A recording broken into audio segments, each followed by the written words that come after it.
Livro 1, Capítulo 1. Sobre a origem das artes. Dentre todos os bens que aspiramos, é certo que a sabedoria ocupa o primeiro lugar, posto ser nela que consiste a forma do bem perfeito. É bem perfeito porque ao iluminar o homem, a sabedoria faz com que ele conheça a si mesmo, de modo que, conhecendo-se, deixe de pensar ser apenas algo semelhante a todas as outras coisas criadas, notando que de fato foi criado como um ser superior. Na verdade, a alma imortal humana, iluminada pela sabedoria, considera o seu próprio princípio e reconhece como indecorosa a situação em que um homem se procure fora de si mesmo. Ou seja, quando busca nas coisas externas o que propriamente considera como correspondendo a si, pondo de lado o adequado para a verdadeira busca íntima. Então, podemos ler o escrito no trípode de Apolo: Gnote se auton. Isto é, conhece-te a ti mesmo. E isso porque, de fato, um homem que conhecesse a si mesmo não esqueceria de sua própria origem, cujo contraponto é o de que todas as coisas mutáveis, por sua vez, são esquecidas. Ou ainda, o nada é justamente o esquecido. Entre os filósofos, há uma sentença provada e reconhecida: a alma é composta por todas as partes da natureza.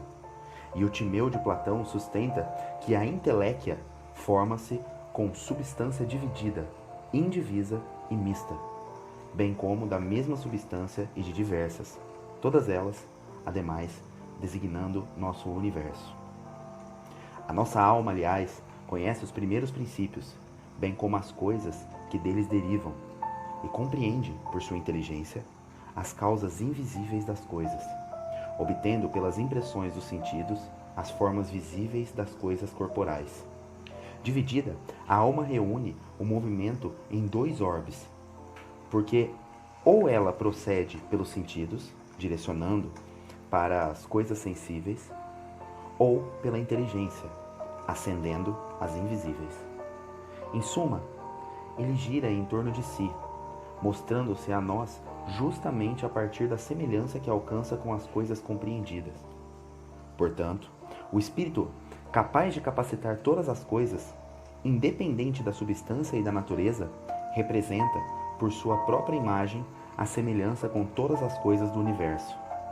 Esta afirmação nos lembra do dogma dos pitagóricos, a saber, que os semelhantes são compreendidos por meio de outros semelhantes.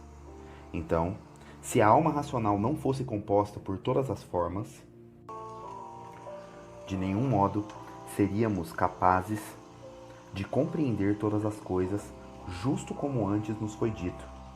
Compreendemos a terra pelas coisas terrenas, o fogo pelas flamejantes, os humores corporais pelos fluidos, as coisas pelas que saem de nossos suspiros. Também não podemos pensar que grandes peritos, profundos conhecedores da natureza das coisas, tomassem uma simples essência como correspondendo a uma quantidade plurima de partes. E, para que se demonstrasse sua imagem, expondo com mais clareza o seu poder, os pitagóricos diziam que nela todas as coisas consistiriam. Consistiriam, aliás, não por composição física, mas por composição racional. Fala-se da alma aqui. Do mesmo modo, não podemos crer esta semelhança formal com todas as coisas do universo, como originada de outra fonte, diferente da própria alma, ou nascida de qualquer fonte externa a si, posto a alma a alcançar, por sua natureza própria, o poder máximo e a virtude que lhe é peculiar. Tudo isso, ademais, é confirmado no Perifísios de Varro.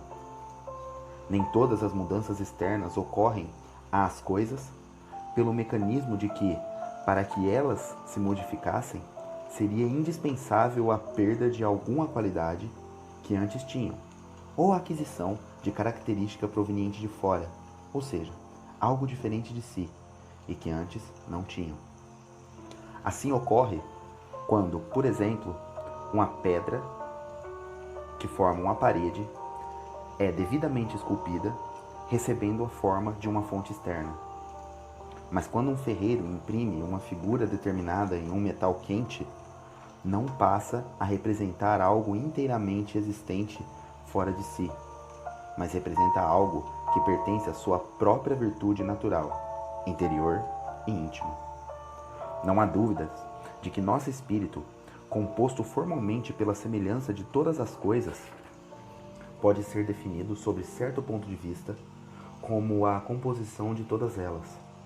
No entanto, é claro que, quando falamos em composição, não estamos nos referindo ao sentido de junção integral de partes, mas visando um conteúdo virtual ou potencial de todas as coisas em nós. Esta é a dignidade de nossa natureza, possuir igualmente todas as coisas, mas sem conhecê-las de um mesmo modo.